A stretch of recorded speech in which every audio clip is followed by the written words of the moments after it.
खाण्यासाठी कोणतं खोबरेल तेल चांगलं? कोल्ड प्रेस कोकोनट ऑइल की व्हर्जिन कोकोनट ऑइल? नमस्कार, मी डॉक्टर प्रिया दंडगे. कोकोनट ऑइल म्हटलं की आपल्या डोळ्यासमोर येतं ते बाटलीमधून ब्रँडेड मिळणारं coconut oil.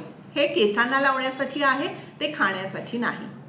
Cold press coconut oil म्हणजे वाळलेलं जे खोबरं आहे ते प्रेशरमध्ये वापरलं जातं, म्हणजे घाण्यावर प्रेशर दिलं जातं त्याच्यावर, आणि त्यातून जे ऑइल बाहेर पडतं, जे तेल बाहेर पडतं ते कोल्ड प्रेस्ड अर्थात घाण्यावरचं खोबरेल तेल आहे.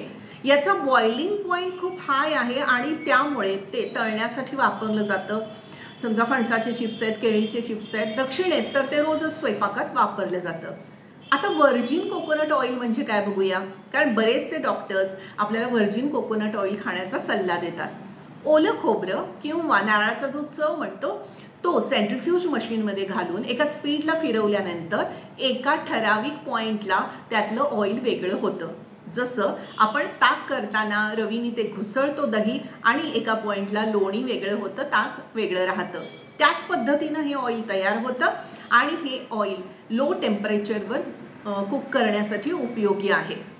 त्यामुळे हे खायला वापरलं जातं. मोस्टली हायपोथायरॉइड पेशंट्समध्ये कोमट पाण्यात घालून रोज सकाळी खातात किंवा दालचिनीसोबत खाल्लं जातं किंवा कॉफीमध्ये पण बरेच जण खातात. याने स्किन छान होते, केस छान होतात आणि याच्यामुळे तुमचा चरबी जाळण्याचा वेग वाढतो.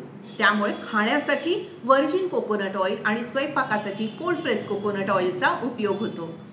या आणि अशाच टिप्ससाठी मला फॉलो करत राहा. डॉक्टर प्रिया स्नेह क्लिनिक या यूट्यूब चॅनेलवर नक्की सबस्क्राईब करा. थँक्यू.